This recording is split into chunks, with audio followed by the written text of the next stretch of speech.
Which Side Podcast is a proud member of the Which Side Media Collective. This week's episode is sponsored by the Which Side Street Team, and they're looking for people to join.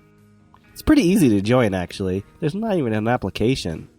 All you have to do is go to whichsidepodcast.com/street team and download, print, and distribute the flyers that are available. Yeah, and if you're going to be distributing the flyers, let us know. We'll send you out some stickers. We're also going to be having a link available soon where you can buy some Which Side Street Crew merchandise, like t-shirts and things like that, to show that you're proud that you're a member of the Which Side Street Crew. Swag. All right. So go to whichsidepodcast.com, click on Street Team, and print off some flyers. You know, when you go out to dinner, just drop some off. It helps out the show, and you're awesome for doing it. If you want to sponsor an episode, all you have to do is go to whichsidepodcast.com, click on donate, and donate at least $10. That's how much these things cost us to make, so that's all we ask of you. And we'll say whatever you want.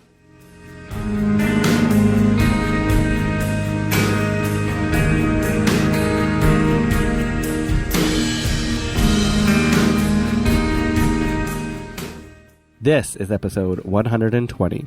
Yeah, we have Colleen Patrick-Goudreau on. If you don't know who she is, you're kind of living under a rock. But just in case you are living under a rock, she's an author, podcaster, started the 30-Day Vegan Challenge, a bunch of amazing things. So stick around for that. But what news and events do we have going on this week? Well, to stick with the theme, I am going to challenge our listeners to find someone to take the 30-Day Vegan Challenge. Yeah, and you can find out about the challenge just by going to 30dayveganchallenge.com. It's a great program that she started, and I've never found someone who's completed it who doesn't stick with veganism afterwards. Seth, take this challenge. Just a little subliminal message to one of our favorite listeners. That's not subliminal. That's a direct message, Seth. It's a DM. There you go, We Seth. also sent it on Twitter. We're calling you out. No, everyone else, call out somebody you know, send them to her website. It's great. For the slingshot this week, on February 26, 1965, civil rights activist Jimmy Lee Jackson was killed by Alabama police. I always do downer ones. But you can get all these fun little facts in the Slingshot Personal Organizer. It's a pretty cool little organizer. They are awesome, and you should get one by going to a local info shop. If you don't have a local info shop, you can start one, or you can get one on an online info shop like AK Press. There you go. I hope you enjoy this episode. Which side are you on? Which side are you on? Which side are you on? Which side? Which side are you on? Which side are you on? Which side are you on? Which side are you on? Which side are you on?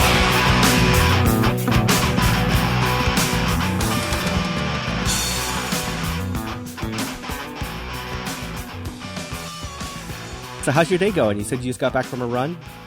I did. Yes. It's going well. It's beautiful here. Where are you guys located? In Salt Lake City. Oh, okay. So your weather must be, I don't know what it is. What is it? Well, thanks to global warming, it's been a really awesome warm weather here for this winter. Yeah. So I think we only had like 2 snows in the valley this year. Yeah. That's rare.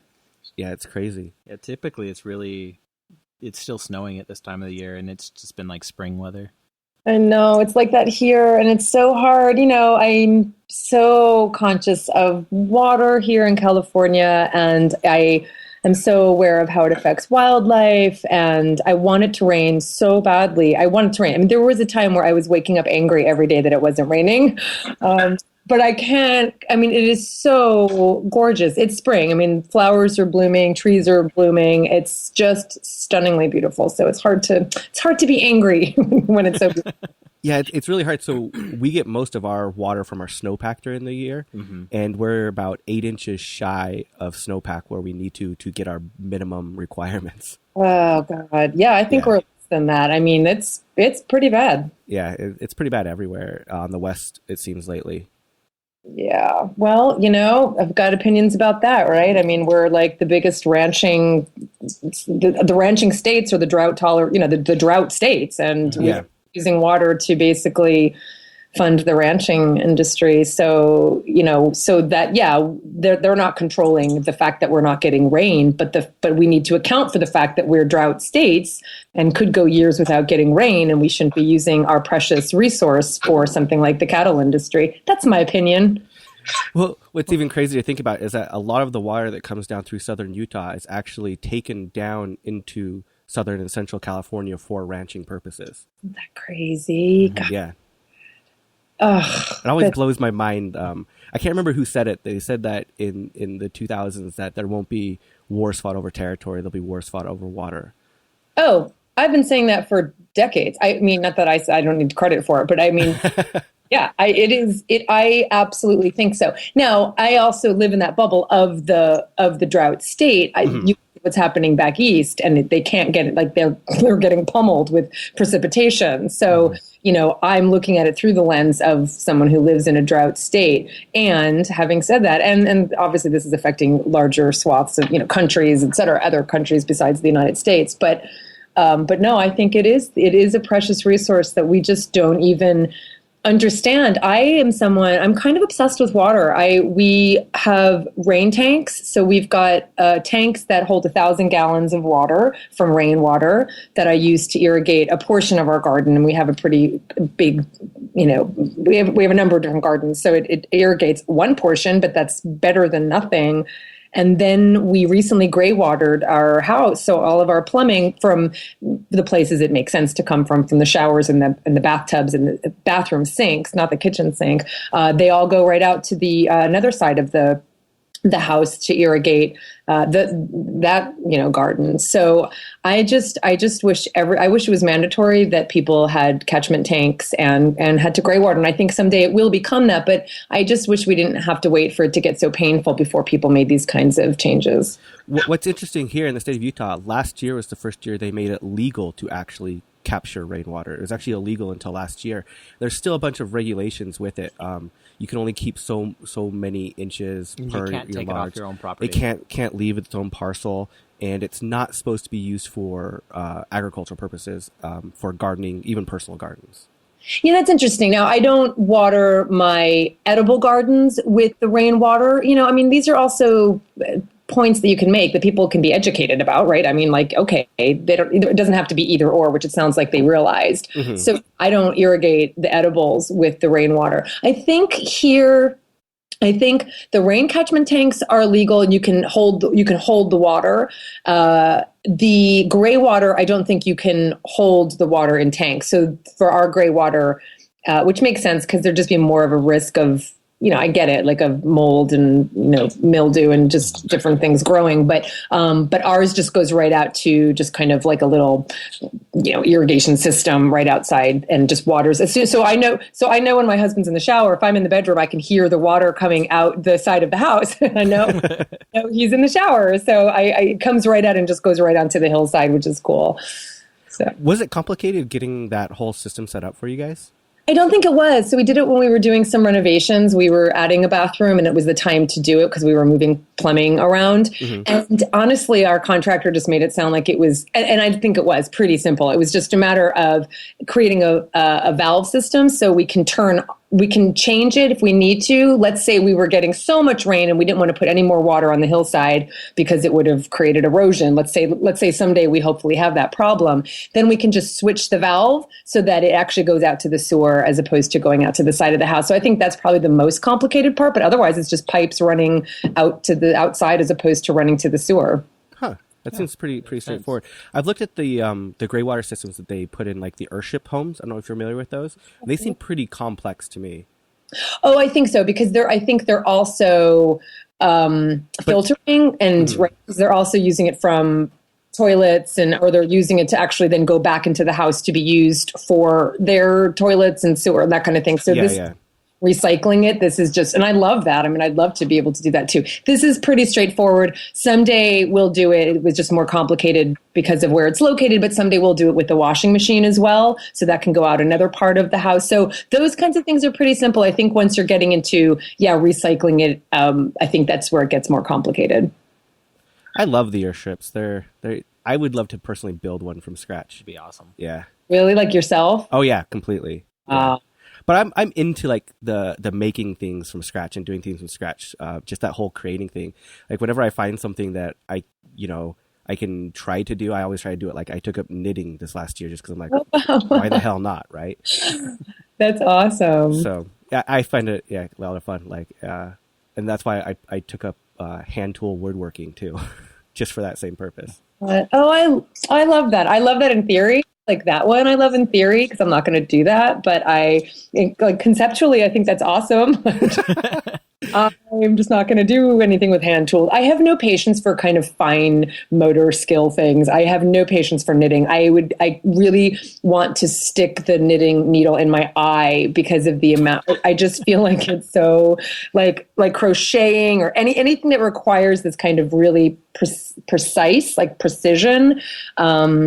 I have no patience for that kind of thing. Like if I can't open a package quickly enough, I hand it to my husband to open. Like I have like zero patience, but I know what you mean. I mean, that's kind of what I love about the rain stuff. And that's what I like, cooking, obviously I do from scratch and I love that, but not the kind of skills that it would take that requires a lot of patience. So even like so many people would say that cooking in general requires so much patience and that skill learning. Like why is that different for you? I guess I would say that there's the difference between cooking and baking. So baking obviously requires precision, but that doesn't necessarily require patience. I mean, as long as it takes, I just got back from the run and then I had to whip up a cake because I have a book signing later on and I'm bringing a cake to the book signing. So I whipped up a cake and that's sitting there on the counter waiting to go in the oven because I didn't want the oven to make noise. So I didn't put it on yet. That took me, very little time to measure it. All I have to wait for is the baking of it. So that's not patience that's required of me to be there at that moment. And cooking requires even less precision because you can do it spontaneously. You can do it without measuring things. So I enjoy the organic and frankly, fast-paced nature of cooking. So I guess there's a difference between precision and patience. Yeah, I think that's not the same kind of. I guess it's patience. It's that low level kind of detail that you're talking about with like hand working tools, right? Or knitting. It's that kind of like paying attention to that kind of the minute details. Now, again, I'm going to get into another because I care about minute details in other ways, in language, in accuracy, in definitions, that kind of thing. But in terms of me doing something that requires me to be really in the details of it, I have just no patience for that kind of thing. I do the same thing with cooking though. Like I like to get to the root of it. So like 2 weeks ago after we recorded again, I make tofu from scratch. So, it's that whole, I like getting down to the simplified of it. So, I have a wheat grinder so I can grind my own wheat to make my own bread. I'm kind of crazy. I love that though. No, see, we're on the same page. I love that. I dork out at that kind of stuff. Like when I first got the tanks, we didn't have it hooked up to a pump, so I couldn't use a hose to water the gardens. Mm-hmm. So I was like total Little House on the Prairie and filling up the buckets with water and then like walking over and like watering the plants and then walking back and filling up my bucket with water. And I felt Little House on the Prairie. And I'm kind of all about that. Like I love that. It's just that I would pay, the local woodworker to make my table.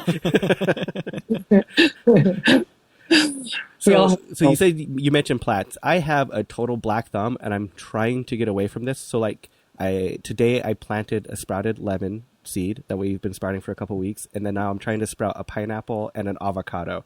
So nice. What kind of tips can you give me so I don't just kill everything? Well, I don't start from sprouts because if I were ever do anything on gardening, it would be called the impatient gardener because I have patience for waiting. We actually have someone who comes and helps us with our garden because it just got too much to do because there is so much involved. There's the planting. Well, there's the seeding and the sprouting if you start from there. Then there's the planting and then there's the watering and then there's the pruning and the splitting and the harvesting there's so much involved and it got to the point where I wasn't enjoying going outside and enjoying the gardens. I was just like working. And so I needed to get some help. So we have someone who just comes and helps us do that. And she knows I'm the most impatient gardener. But yeah, really it does take, so again, in terms of accuracy of language, it's not really patience. It takes diligence. And I would say that's the biggest thing. You have to be consistent in the care that you give the plants. And so I got away a little bit from my kale gardens. I have kale garden and chard and greens and everything. And there are aphids all over my kale now. And if you're on top of it, they don't take over your plants. And every day it would just be a matter of watering and hand picking, something like the aphids, and not doing it for a couple weeks. I just would water. I wouldn't actually go over to the plants and look at them and turn them over. They're just completely consumed by aphids. So it's that kind of thing. You just have to kind of really take care of them every day and really look at them and be consistent and diligent in their care, like any kind of anything that would die without your care. So you mentioned you have a kale garden. One of the things my family does, we have a pretty large family garden that we all kind of contribute to. When I say contribute, we say mom and dad plant this and then we reap the rewards, right? But last year we did 4 kale plants and I could not eat enough kale for how much it was harvesting, like how much we were getting every single week. Yeah. So like how much do you plant? And like how do you like maintain that? Like, it grew like a goddamn weed. Like it was insane. True. Yeah, you really do learn that, it's kind of a nice thing to learn is that you don't need that much. You don't need that much. You don't need to grow that much to sustain yourself. That's what's so beautiful, I think, about when you're growing your own food, when you're catching your own water. You just realize how much you use or how much you need. You just can really measure it. I love that about gardening and gardening edibles. So, yeah, I think we're all guilty of that. So give it away to friends and neighbors who would be happy to take that off your hands. And also I'll put it in everything. Especially with something like kale or any greens, I will put it in soups. I'll put it in stews. I'll put them in smoothies. I'll put them in juices.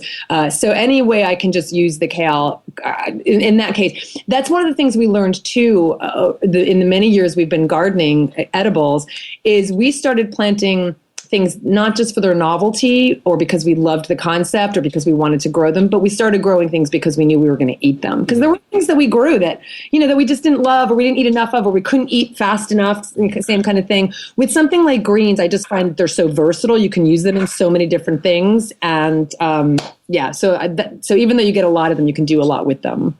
Yeah, one of the things that we found out is people really get blown away when they find out like what we garden, because it's not a novelty garden by any stretch of the means. I mean, I think last year we did 650 onions.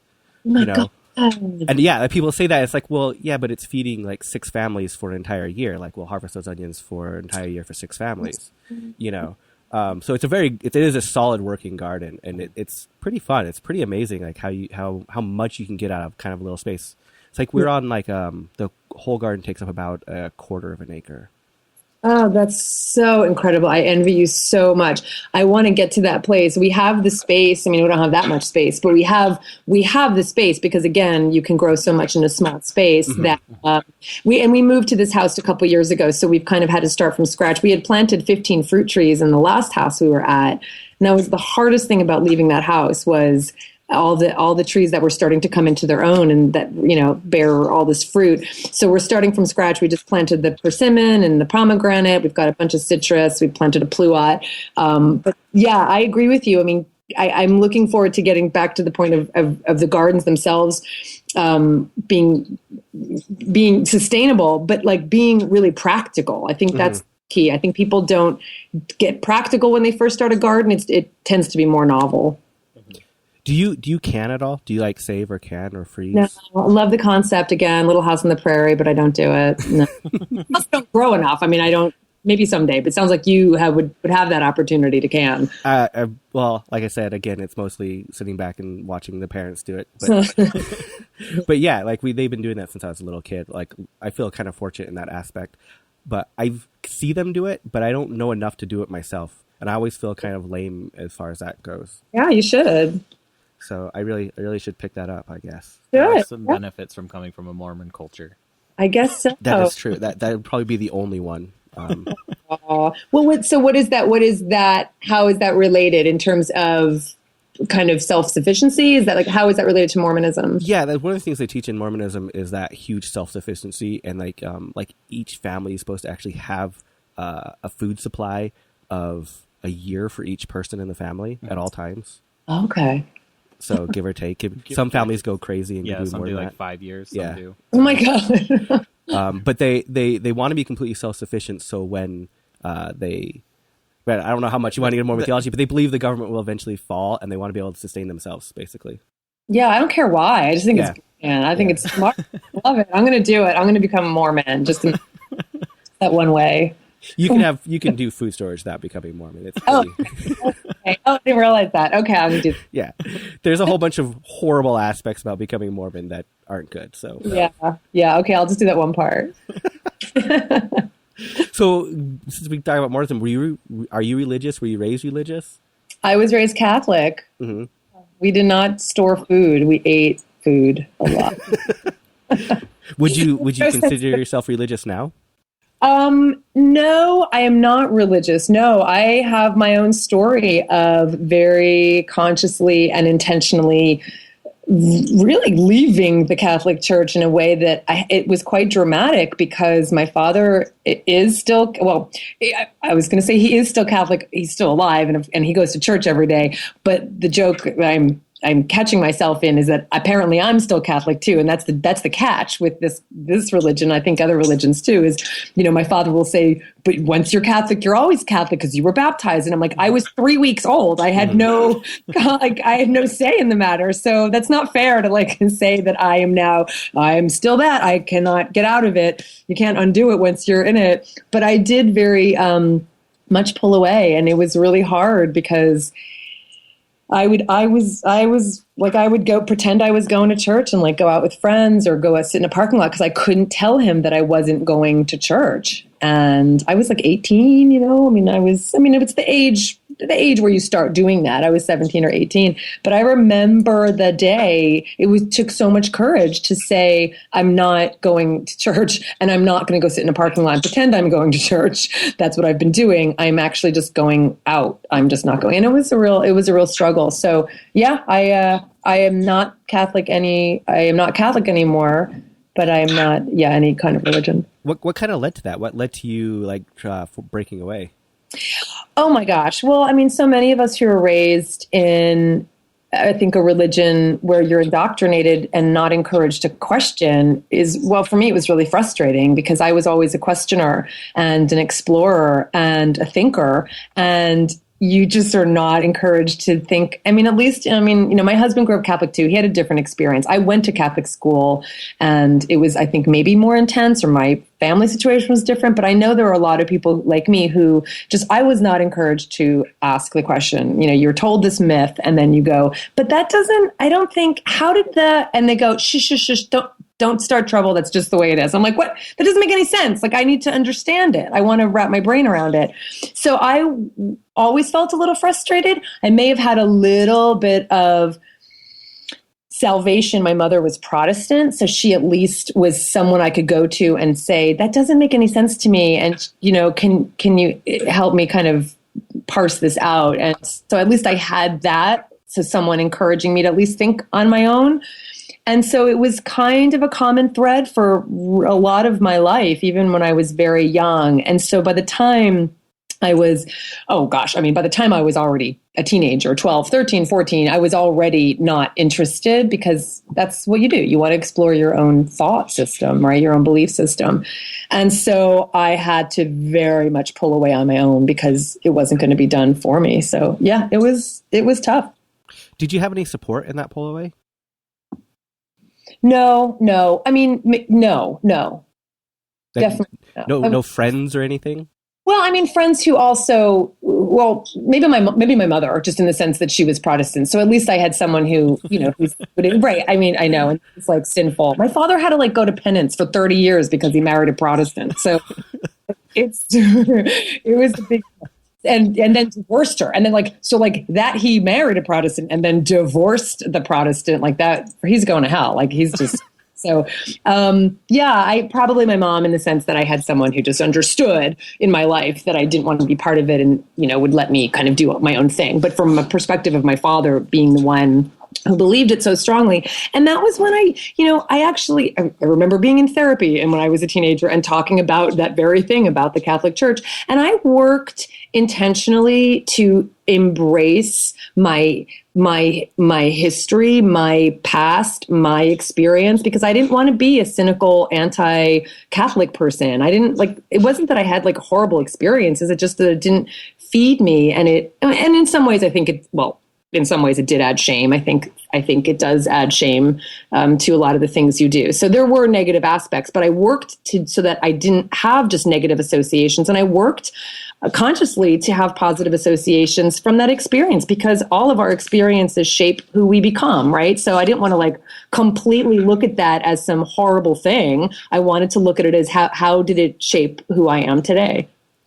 I talk to a lot of current activists or current vegans, and a lot of them that if they were raised very religiously and they had a pulling away or they went away from their current upbringing, they almost found activism, veganism, and animal rights almost at that same time. Was that kind of like the same way for you?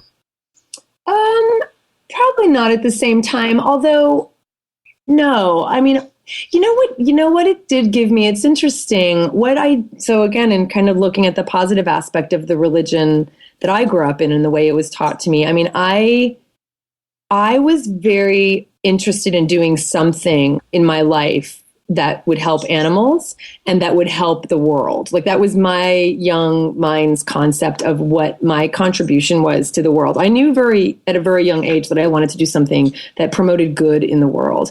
And that was supported in, that idea of doing good in the world, right, was supported by this religion. I mean, most religions, hopefully that's, the idea is that we are trying to be good people for whatever the reason, right? There's different reasons that you be good people, depending on the religion. But it was something that was encouraged and supported. So in that way, it helped support and shape that perception of myself and that desire to do something good in the world. But it wasn't just like a leaving of the church and then taking on activism. It was more that it just kind of helped create the foundation.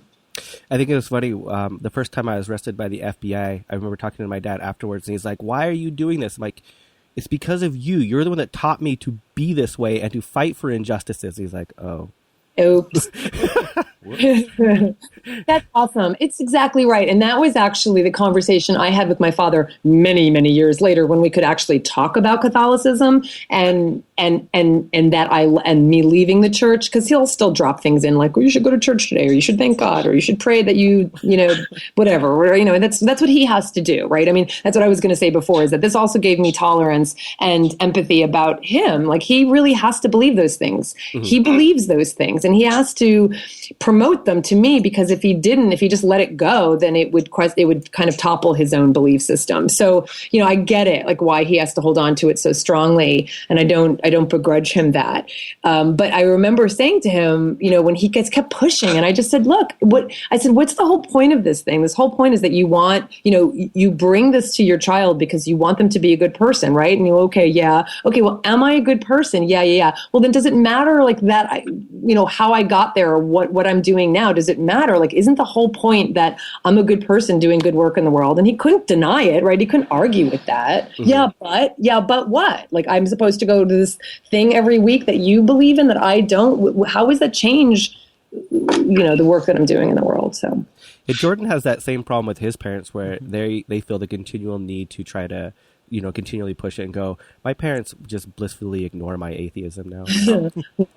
Yeah. Well, good on them on both counts. They're doing what they have to do. They're doing what they do. It's like we're all doing what we do. And my father recently did it not that long ago when I went to visit and told me this whole story of some religious experience that he had. And my understanding was that his intention was to then say, see, you should believe this too. And I just listened with compassion and patience. And when he finished, I said, I'm so glad that you find meaning in that. Like, I'm so glad that means something to you. It doesn't mean anything to me, but I'm so glad it means something to you. And I really meant it. Felt very adult. I have a hard time feeling adult some days. I still don't feel like it. I feel like my ideology is the same as when I was in the early 20s. I'm still that radical kid, but now I'm just in my 30s who doesn't get hip music. Well, I was going to say, there's still time for that. I am a little older than you, and I do think that comes with age. I really do. I'm one of those people who can, like, I'm in that age group now where you say things like that are so annoying. You say things like, at this age, or when I was younger, and you really do gain something when you kind of live a little longer. It's true. I think it's funny. I like talking to people, and you can tell a little bit how long they are if they bring up like old vegan products like mayonnaise or things that you're like, okay, you've been around. Gauge their age. That's like, yeah. Put up Little House on the Prairie. That should have been right there. And there were ones. So speaking about being around for a while, like what was your origin? Like, what really brought you to to veganism? What was like your aha moment of like, holy shit, I have to do this? I liked your segue. Speaking of being around for a while, speaking of being for a long time, speaking of being old. I mean, if it makes you feel better, I'm pushing on over 20 years of being vegan, so it's been a while. I'm getting there. Cute. That's really cute. You could have gone vegan when you were 5. I mean, that doesn't mean anything. I was 13. So. Okay, whatever. Embrace your youth. I love it. It's funny, the whole youthful aspect of it. My daughter, whenever she runs into people that are vegan, they talk about how long they've been. They're like, I've been vegan for 5 years. She's like, well, I'm 8, so I've been vegan for longer than you. Right. Exactly. That's awesome. I love that. See, I'll just use that as the barometer. You have kids. You're old. I don't even have kids. Makes me younger somehow. It probably does. It's true. Oh gosh, my story. I mean, it's so boring and typical, and I've said it so many times. It's so typical. I mean, it was that trajectory of being a compassionate kid and loving animals and not knowing I was eating animals. And I still wish I could remember what made me pick up Diet for New America. I remember I was working in a bookstore and I was already mindful of not wanting to hurt animals. I mean, I would have been the person who said I loved animals, but of course I was eating them, but I wasn't making the connections. And I was aware of other aspects of animal advocacy, just puppy mills and those kinds of things started getting on my radar. And then I read Diet for New America, and it is what completely started me on this path and woke me up, partially because I kept eating dairy and eggs, just missed the boat on those. But luckily I had been awake enough to keep reading and keep looking and keep asking and keep finding and exploring. And I was an advocate. I mean, this is why I emphasize so much to people who get so impatient and are so intolerant of people who are, vegetarian but not vegan, or who they're not vegetarian at all, but they're working at shelters. I mean, I was that person too. Like, I just wasn't making the full connections. So I was, not eating land animals for many years before I finally picked up Slaughterhouse, the book. And that was the absolute moment of awakening for me, was when I was so fully aware, because of this book, of, for me, what really spoke to me was the culture of violence that we pay to create in slaughter, and all of it, just in exploitation and slaughter. And it was just that awakening. And at that moment, my life changed. And I just knew I was going to be dedicating everything to to the animals and to this vegan way of life. So I mean, that was kind of the short version of the story. I love Diet for New America. It was actually the book that made me go from being vegetarian to vegan. I've talked to a lot of people, and that was like their pinnacle of going to vegan. It seems interesting to me that that's what made you go vegetarian, but not all the way. I know, that's the thing. It's, we just don't know what's going to hit us and how people are going to be affected and what they're going to do with it. It's just, we just can't know. And then later I read one of his macrobiotic books, and it just was like, yeah, no, thank you. Yeah, right. Well, yeah, but that is true. You don't really know what's gonna change a person. Like with my mom, for example, it was Vegucated that eventually did it. Out of all of the documentaries that she saw, she finally went vegetarian because of Vegucated. Right. You just don't know. That's again why it's so valuable that everyone's doing their work. They're doing what is a reflection of who they are and what their skills are and what they want to share with the world and communicate to the world. We all have a contribution to make. There's not one way. There's not one voice. There's not one wrong way or right way. If I knew the right way, I wouldn't be on the call with you. I'd be doing it. Like, right. If I knew there was one way, I'd be busy right now. I'd be like not sitting here.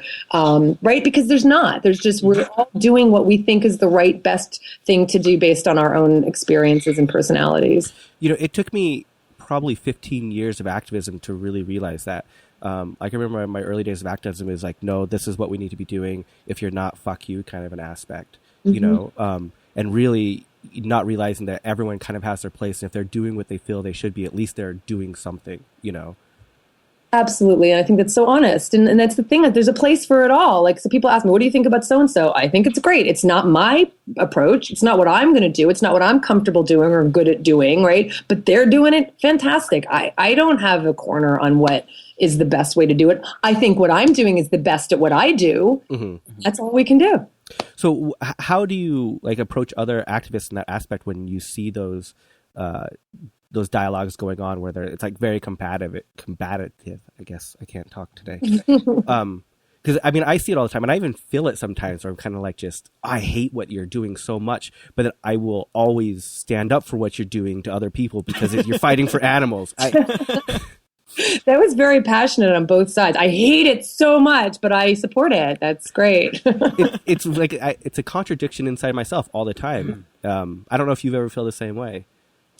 Yeah, I guess it kind of adds maybe to my own dialogue with myself or with friends I'm close with, and I'll talk about this, and it maybe sways me one way over here or influences my work over here, but it's never something that I'm going to publicly excoriate, right, and say, that's wrong, that shouldn't be done, you shouldn't be doing that, that's stupid. It's more of my own, it gives me more clarity about what I'm doing, and there are some things that activists are doing that I think it's the wrong approach. Let me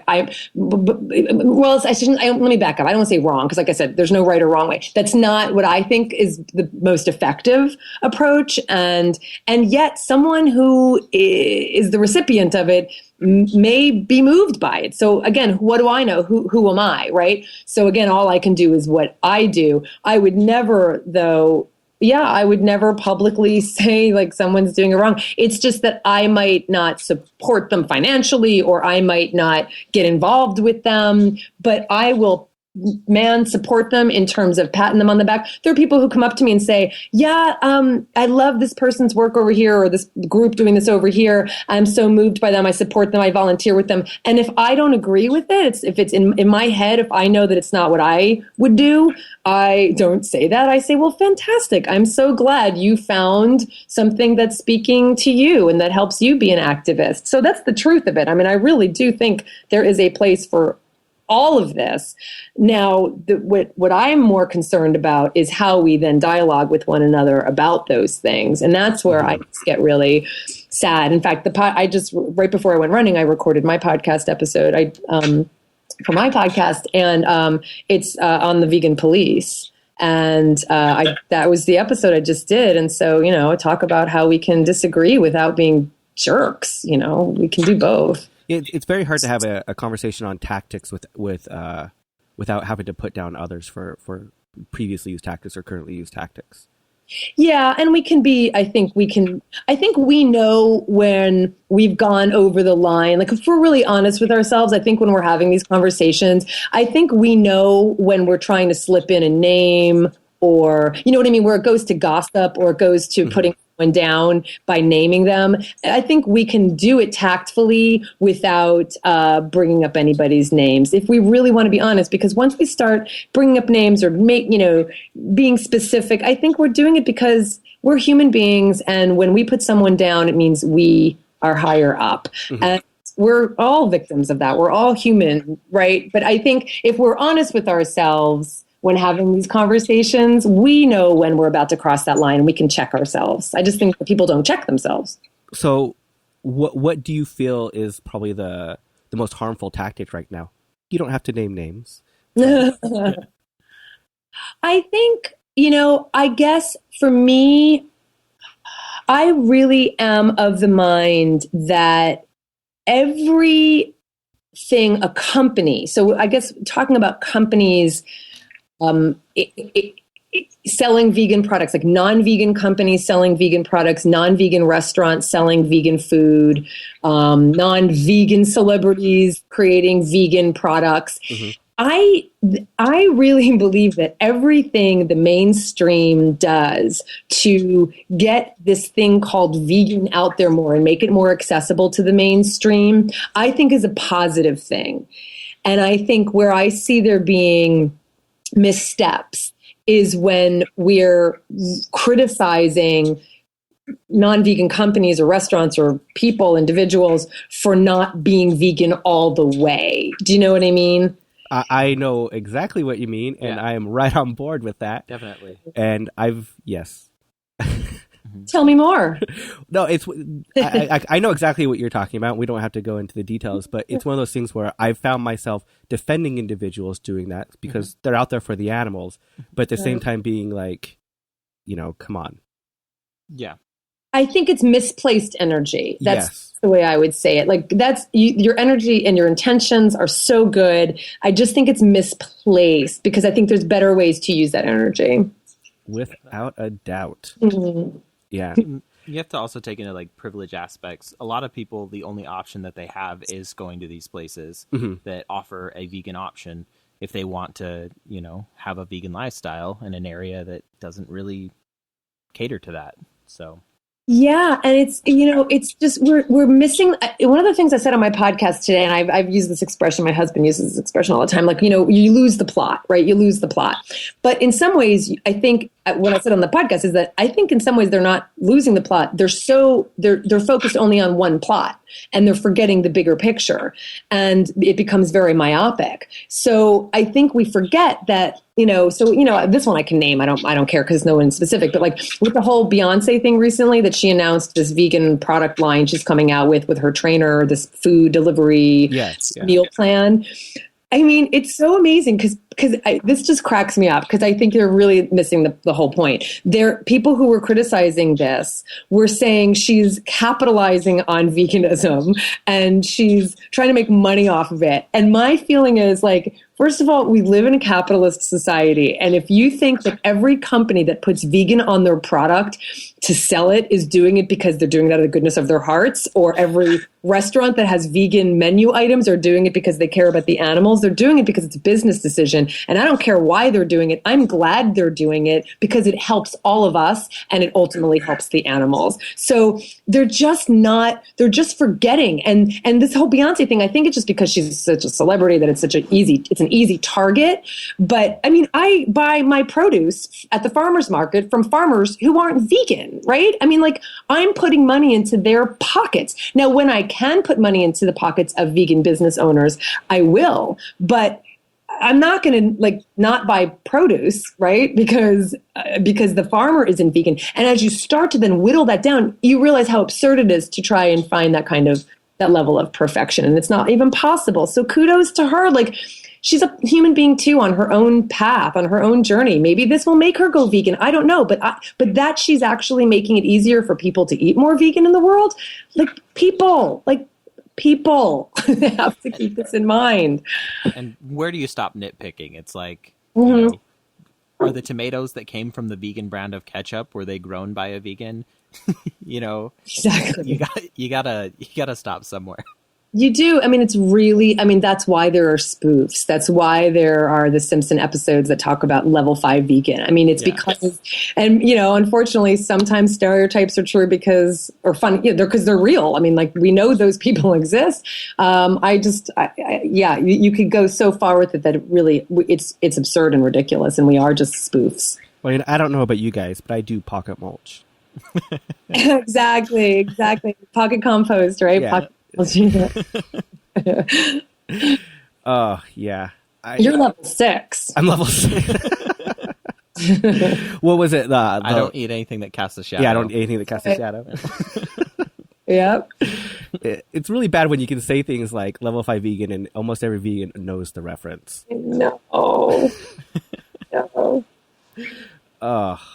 Yeah, I've found myself having to justify those actions a lot lately. Mm-hmm. But one of the things I kind of wanted to bring up with you, it's been in the news a lot lately, and I haven't gone too much in depth with it, is the new dietary guidelines, I think it's the Dietary Guidelines Advisory Committee or whatever, came out with.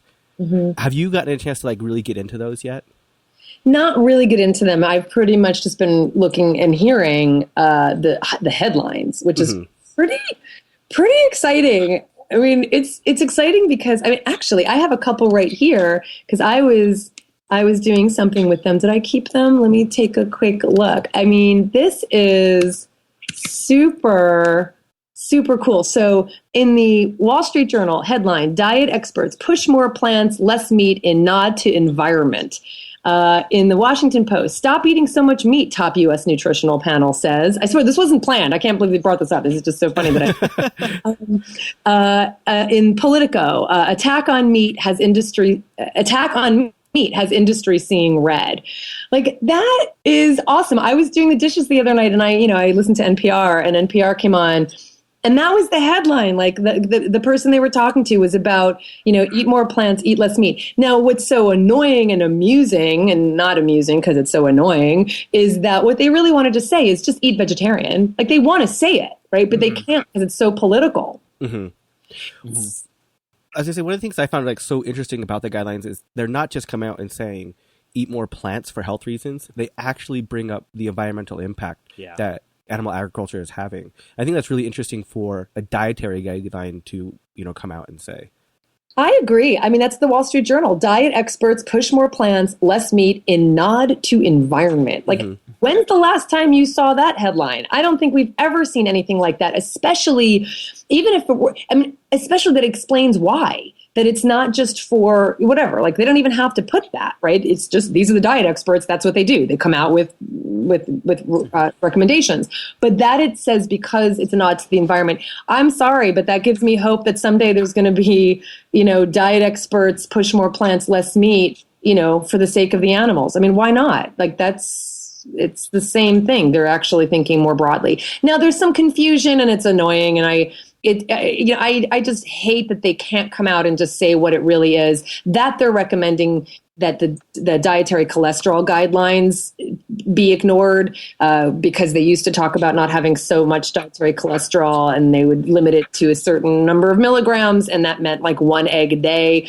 Now they're like, oh, that doesn't mean anything. Dietary cholesterol doesn't mean anything. We'll talk about confusing the public because dietary cholesterol exists only in animal products. Mm-hmm. So you're contradicting yourself by saying eat less meat, but don't worry about dietary cholesterol. That's what really frustrates me, is because it now just adds more confusion. Well, you shouldn't worry about it if you don't eat it. That's how kind of I view it. Oh, I like that. That's a really good counter. I like that. I'm going to steal it.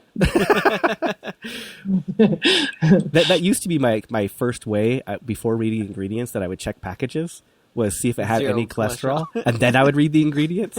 I think that's smart. Well, we always snicker when we see things like pretzels say no cholesterol. I'm like, well, duh, it's a pretzel. There's no liver in a pretzel. Like, so why would there be cholesterol? My favorite is seeing water label vegan. Yeah. Oh my God.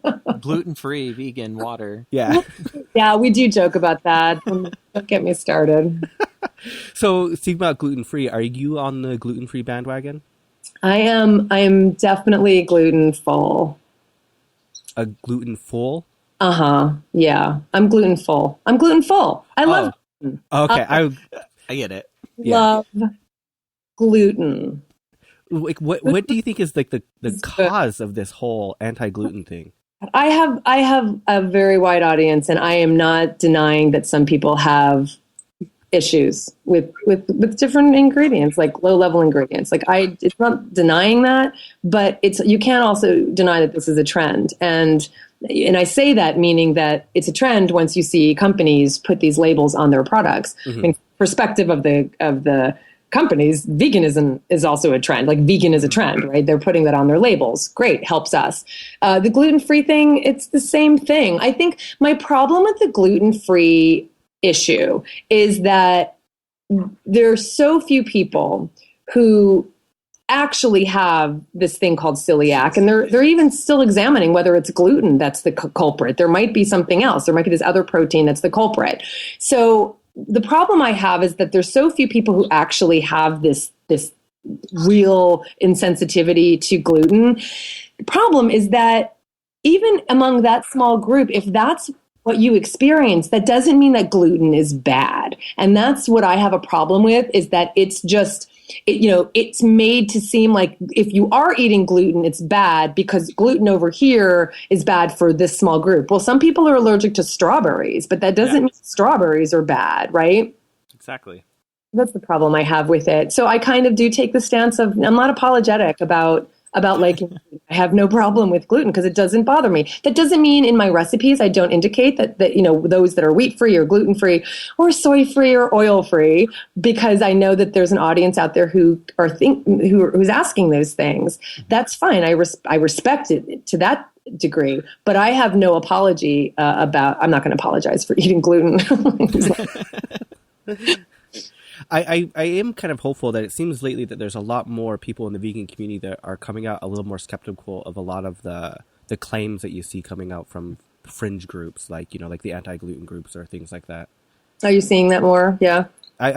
Well, maybe it's just that's what I'm paying attention to. So it's just but I am seeing it more and more people coming out, with reason, I guess you should say. Yeah, I mean, we all just have to just be critical thinkers whenever there's anything. I mean, again, I'm going to say it. Here goes. Now that I'm at this age, I have lived through many different food trends, and I've seen over the decades the different food trends. I've seen the low fat, I've seen the low salt, I've seen the fat free, I've seen the low carb, I've seen the high protein, I've seen the sugar free, I've seen the gluten free. It's another one of the trends. It just is. And now the next decade, what will it be? I don't know what it will be, but it will be something, and we won't see this gluten-free. We won't see gluten-free. It was culminated. God, just the other day, I'll just say this is so funny because my favorite restaurant is here, and it is my favorite restaurant, and it's my favorite restaurant in Oakland. It's in Cointreau, and it's vegetarian, mostly vegan. There's like 2 dishes with goat cheese that you could get nut cheese for, but I mean, it's pretty much a vegan restaurant. The food's fabulous, and I've loved them for years, and I support them, and we go there pretty frequently. And the other night we were there, and we ordered a dish, and this was the first time this happened. The server, who was new, he didn't know that I was a regular yet, and so he said, "Oh, so we have a special tonight, and it's this and that." And he said, "It's gluten-free, soy-free, oil," or whatever he said, "and paleo." And I go, Are you kidding? Are you serious? They're saying now? Because they had never said that before. I'd never heard any of the servers say that. And maybe because it's me, most of them know me, they won't do. But the owner recently started doing that. And I said, when did that start? And he said, for Valentine's Day, we had a lot of people, who were non-vegan who wanted to make reservations here, but they kept asking about paleo. So now they're saying it. So I get it. Like, I get why they're doing it. It's kind of like what I said about my recipes. I'm going to let you know that. I am not going to let anybody know if anything's paleo. God, I will not do that. But it's that kind of thing. It's another spoof. Like, I can see another spoof. I think about spoof videos all the time. I have a number of written down that I want to actually do, but that's another spoof video. Like, you go on for 10 minutes telling you like what it has and what it doesn't have that someone might be offended by. Right.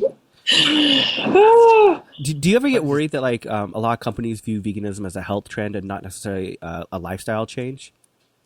What do you mean health? What do you mean companies? The people selling the stuff? Yeah, like the companies like marketing things, so like maybe if like the whole gluten-free thing goes away, they'll stop making, vegan products just because they don't, like the correlation between the two. No, I'm not worried. I mean, I think anything to get vegan out there is a good thing. If you've noticed, vegan has remained on these packages for, I would say, a good 20 years. I mean, especially that people are paying more attention to packaging now, so you see it even more, and that will stay. Gluten-free, it's pretty recent, right? But vegan has remained. So I think, and actually what's unfortunate is that gluten-free has become so prominent. But I guess in a way that's kind of funny and good, because vegan's just there always, and gluten-free is now it's kind of reaching its peak, like everything gluten-free. That will go down, and vegan will remain. So no, I'm not worried about it. I always have a hard time with health vegans, just because I don't care about my health. Maybe that's why, but. But I always feel like that there's usually not a solid enough grounding that they will either sway away from it or make excuses or other things like that. I think any door that people come through that inspires and encourages them to stop eating animals and animal products is a good door. And I really have seen so many people who come through that door. And then, I think what happens is you become a little more open when you're doing something different, that you then become more open to other things as well and other concepts. And I have seen so many people who, why we even have to label and compartmentalize, it's interesting, but who came to it from health and then also, realized their compassion for animals was there, and that became embraced. And so I think it's a good thing. Again, where I get frustrated is, and so I'm right and you're wrong. And that's on both sides. And actually, the Vegan Police episode that I just recorded today that's going to air tomorrow, I talk about the two categories of vegan policing. One is the ethical vegans who are concerned that veganism is being watered down by the media, by celebrities, by companies, and then the other group are the health plant-based group who thinks anything that has oil or soy or gluten or whatever, sugar, right, is bad. And both of them position themselves as as like the bastion of everything that's right and true. Mm-hmm. And that's where I have a problem. Again, like we were saying about activism, I think there's room for everybody, but just because it works for you, that doesn't mean that somebody else is wrong. I don't think we're good at really holding on to what we believe really strongly without thinking we then have to put down the person who isn't like us. Do you know what I mean? Yeah. I know that the alternative vegan who we just had on uses a lot of oil in his Indian cooking, and he gets so much criticism on his cookbooks. Like, people are offended that he uses oil. Yeah, I bet. He's like, I don't care. That's how I cook. I think to paraphrase him, he pretty much said, I hate hippie food. Yeah, it's really funny. I mean, I don't get a lot of criticism, but I remember seeing when I was reading reviews, I don't really read reviews much anymore, but when I was reading reviews for The Joy of Vegan Baking, my first book, there were people, I don't know if it was this group or these people, whatever that means, but there were people who were like, I can't believe she used flour and sugar. And I was like, it's a baking book. Like, it's flour. Like, what are you talking about? So again, people kind of lose the plot. And yeah, like, there's oil makes food taste good. Fat makes food taste good. Yeah. We have to keep things in perspective. I'm not a fan of kind of excoriating any particular food group, and that doesn't include meat, dairy, and eggs because I don't see them as food. So I do excoriate them, but that's not food. That's a different category altogether. Yeah, I remember a while ago I gave somebody my chocolate chip cookie recipe, and they're like, "Oh, you use shortening? I didn't know vegans still use that in modern days." I'm like, they're modern days? They're fucking cookies. The modern days. Because in the olden days, they were using what? Air? I mean, using lard. Yeah, they were using lard. Okay. Yeah. My cookies are not healthy. Get over it. They're cookies. Well, I have a thought about that, and one of the things I say is there's a time for cookies, right? There's a time for chocolate chip cookies, and there's a time for broccoli. If you want broccoli, have broccoli. If you want chocolate chip cookies, have chocolate chip cookies. If you want healthy chocolate chip cookies, have broccoli. Yeah, Exactly. Thank you. Like, what's the point? The point is that you want a cookie. Like, there's nothing wrong with that. It is what it is. And honestly, and I have taught the people who are in these health groups and who are no oil. I've taught people who come to the leaders of the no oil movement. And when I say that to them, they get it because they're smart enough to understand that doesn't mean you have to consume it every meal every day. They understand that it's a treat. And I think, again, it doesn't have to be black and white. If you want to reduce oil, and I don't cook with a lot of oil, I really don't, just because I'd rather my calories go to something more enjoyable, like more whole, right? I mean, I'd rather have an avocado than a tablespoon of oil, right? So I'm just aware of it in that sense. But that doesn't mean you can't still have a cookie sometimes. And if you do this kind of pendulum on the other side that's so extreme, I think that's where people feel deprived. And I think that's where they start to question not just the oil, but the entire plant-based concept. That's my problem with that. So you're saying I shouldn't eat cookies every day like I am? Oh, I didn't say that. If you want, so there's a time for cookies and there's a time for broccoli. If the time for cookies is every day, then who am I to judge? I mean, the cookies, that would be falling between lunch and dinner. That's the cookie time. Snack time. It's snack time, yeah. Right. So when it comes to cooking, do you have any secret little tips that you actually have? Do I have any secret tips? Yeah. For cooking? Mm-hmm. My secret tips are not secret because I let everybody know them. My work is about demystifying all these lies that we tell ourselves and that we're told. And one of the lies we tell ourselves is that we don't have time to cook. And it takes too much time to chop vegetables and et cetera, right? So my tips are so practical and so common sense that they sound so brilliant when they're actually shared because they're so basic. And so when I tell groups to chop vegetables before you put them in the refrigerator, because once they're in the refrigerator and you go to open the refrigerator and you look at those carrots that are still intact and the cauliflower that's still in a head and the broccoli that's still in the head, right? You go, oh, forget it. I'm not going to chop these vegetables. It's going to take too long. But if you just chop them before you put them in the fridge or buy them chopped for you, because God knows that's being done for us now, then when you open the refrigerator, you go, oh, that's in a shape that I can then put in my mouth. I can now eat that. And it takes away this whole block that we have. So that's kind of, my tips are really along those lines. Things like, I did it today for the cake that I said that I baked. Take everything out of the cupboard or the refrigerator that you're going to use for your dish or whatever, your baked good, whatever it is. Put them all on the counter and then start measuring stuff out. But at least have everything out so that you're not just walking back and forth and you're looking at the recipe and you're going and grab it from the cupboard, then you go to the counter, then you go back to the refrigerator, right? Take it all out, kind of create this whole mise en place, I would say, right? Create this whole setup for yourself. And those kinds of things make such a difference, not only in terms of actually doing it, but in terms of enjoying it and making it more pleasurable. So those are kind of the things I talk about. And making sure you're not out of anything. That's right. And absolutely. And that's one of the ways you kind of find out. And so maybe the day before, if you're going to make a recipe, kind of go through your cupboards and make your list. I have a chalkboard right next to my cupboard and I really do use it. So if I'm about to make something and I can see the sugar's getting low or the oil's getting low, or whatever, I do have things other than oil and sugar in my cupboard.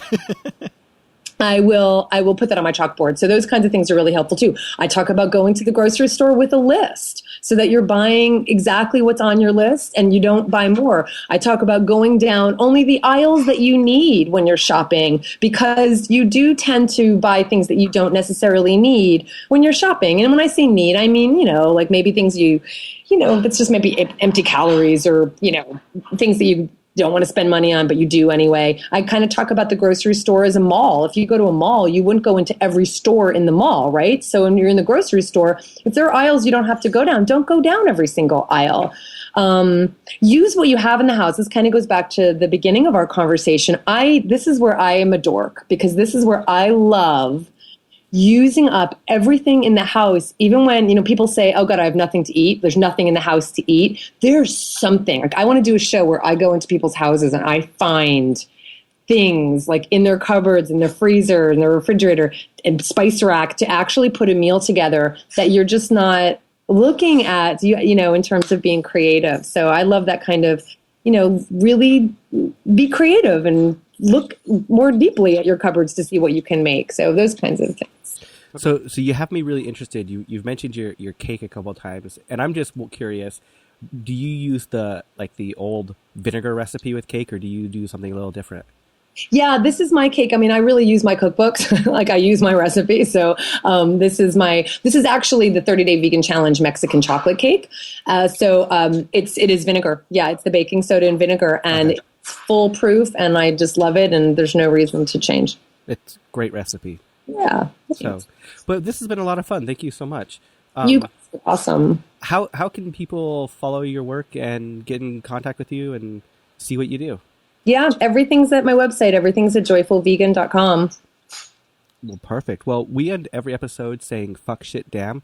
Would you mind saying it for us this week? Oh my God. FSD. Thank you so much.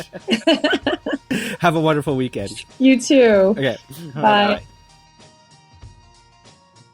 This week you heard This Will Destroy You by Threads.